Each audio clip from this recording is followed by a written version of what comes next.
Hi everyone, कैसे हो आप सब। तो आशा करती हूँ बहुत अच्छे होंगे, स्वस्थ होंगे, मस्त होंगे। तो गाइस, आज मैं आ गई हूँ फिर से अपने एक नए वीडियो के साथ। तो गाइस, आशा करती हूँ आप सबको हमारी वीडियो बहुत ही पसंद आएगी और वीडियो को एंड तक ज़रूर देखें, वीडियो स्किप बिल्कुल ना करें। तो गाइस, आज की टॉपिक होने वाली है हमारे वीडियो के अपना बिजनेस जो नए लोग हैं वो स्टार्ट कैसे करें और सामान कहाँ से लाएं, कैसे लाएं, कैसे चीज़ों को चेक करें कि ये चीज़ें अच्छी हैं।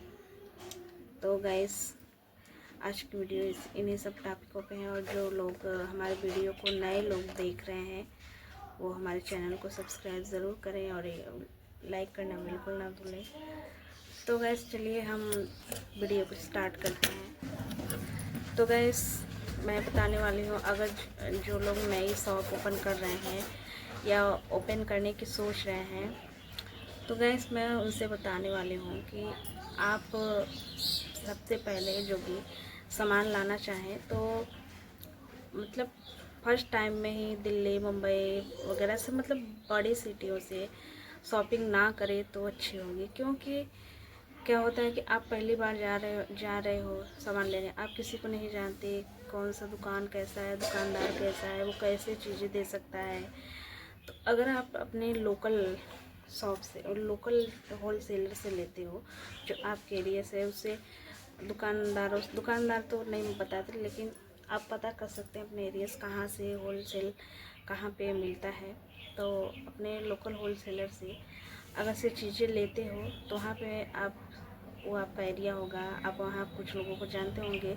अगर कोई चीज़ें गड़बड़ होती हैं तो आप कंप्लेंट कर सकते हैं और आपके साथ बोलने वाले भी होंगे कि हाँ ये ऐसे है वैसे है वगैरह। कुछ भी जो चीज़ें वैसे गड़बड़ हुई, कुछ भी कमी हुई, मैंने ये करे कि हर बार ऐसा होता है, लेकिन अगर से बाई चांस ऐसा हुआ तो उसके लिए मैं बता रही हूँ। और अगर आप बड़े होलसेलर से लेते हो सामान, बड़े शहरों में जाकर, वहाँ आप किसी को नहीं जानते, आपको कोई और वो नहीं जानते, तो ऐसे में क्या होता है कि हर चीज़ें, हर प्रोडक्ट, हर तरह की चीज़ें जो होती हैं डुप्लीकेट, ओरिजिनल, ब्रांडेड, इस तरीके से करके आती हैं और हम पहचान नहीं पाते हैं। उसकी कोई पहचान नहीं होती है, ये कौन सा ओरिजिनल है, कौन सा डुप्लीकेट है। और ऐसे में सामान अगर से वो शॉपकीपर आपको दे देता है तो और आप आकर बेच देते हैं, तो जो ग्राहक ले जाता है, तो ऐसे में ग्राहक बिगड़ते हैं गैस। तो गैस, हर प्रोडक्ट की जो होती है, जैसे फेयर लवली को ही ले लीजिए, तो फेयर लवली में ही दो तरह के प्रोडक्ट आते हैं। जो ओरिजिनल है वो ओरिजिनल है, उसमें देखिए ज़्यादा मार्जिन भी नहीं मिलता है, लेकिन जो लोकल है उसमें मार्जिन मिलता ज़रूर है। लेकिन ऐसी प्रोडक्ट अगर आप अपने शॉप पे रखते हैं तो ऐसे में क्या होता है ना, कस्टमर बिगड़ते हैं, वो आपके यहाँ से सामान नहीं लेंगे। फिर वो कहेंगे उनके यहाँ का ये प्रोडक्ट ऐसा है, एक्सपायरी, उनको सिर्फ ये लगेगा एक्सपायरी है, लेकिन एक्सपायरी नहीं होता है, प्रोडक्ट ही ख़राब होता है, डुप्लीकेट प्रोडक्ट होता है। तो इन चीज़ों की जानकारी रखिए। और हमें पता है जो नए दुकानदार होंगे, जो नए शॉप खोलेंगे, उनको नहीं पता होगा कि कौन सा डुप्लीकेट है, कौन सा ओरिजिनल है।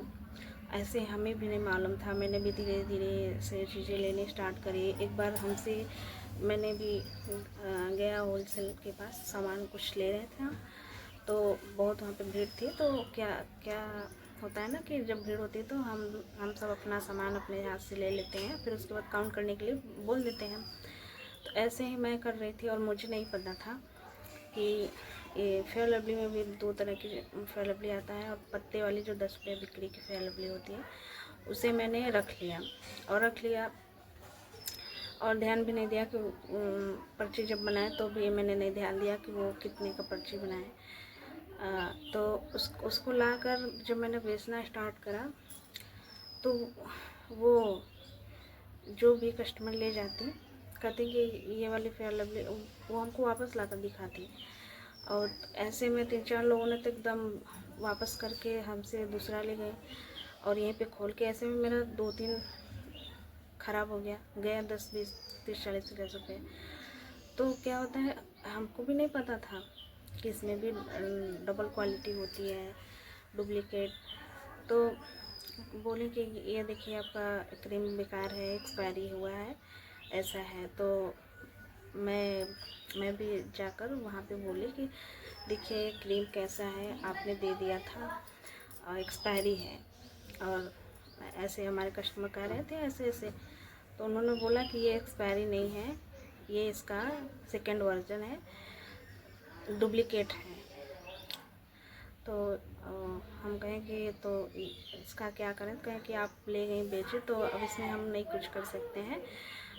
क्या हमने दिया था? हम कहा नहीं, हमने तो गलती से रख लिया था, वह कोई बात नहीं। तो फिर मैंने भी सोचा कि पाउच वाला 10 की फेयर लवली थी। फिर मैं इतला हो गई कि हाँ, प्रोडक्ट डुप्लीकेट और ओरिजिनल आती हैं। तो ऐसे छोटी छोटी जानकारियाँ मिलने लगती हैं जब अगर से इस काम में घुसते हैं।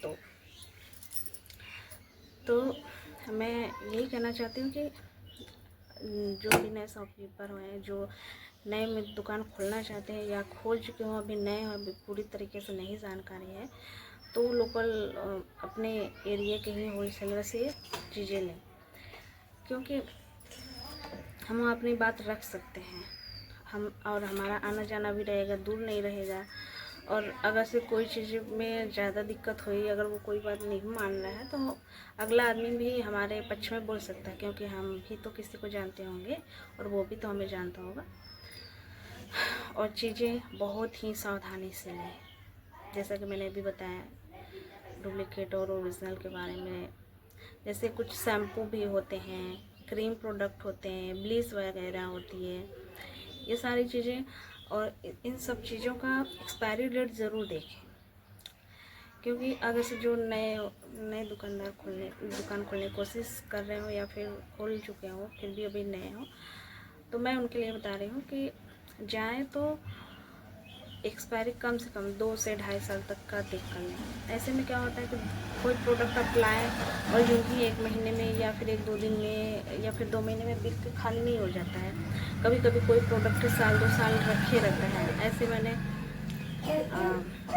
जब मैंने अपनी शॉप ओपन करी थी, तब का मैं वो नाइसिल पाउडर लाई थी, 1.5 साल हो गए थे अब जाके। तो वो पाउडर जो है बड़ा वाला था, 2-3 पीस मैंने लाया था। दो प्रोडक्ट जो पाउडर थे वो बिक चुके थे, लेकिन जो तीसरा रह गया था वो इस बार बिका है। तो गैस अगर से मैं 1 साल के एक्सपायरी डेट लेती तो वो नहीं बिकता, अरे वो ख़राब हो जाता, फिर हम भी उसे यूज़ नहीं कर सकते थे और बिक भी नहीं पाता। तो इस बार बिक गया। तो ऐसे ही बहुत सारी चीज़ें के लिए, मतलब जो एक्सपायरी डेट वाली है, जैसे क्रीम हो गया, पाउडर हो गया, शैम्पू हो गया, ब्लीच वगैरह हो गए, और कुछ पैक होते हैं, फेशियल पैक, फेशियल और किट वगैरह जो भी होते हैं, बॉडी लोशन, ये सब, इन सब चीज़ों की ना एक्सपायरी डेट देख कर ही लें, और मैक्सिमम 2 से 2.5 साल।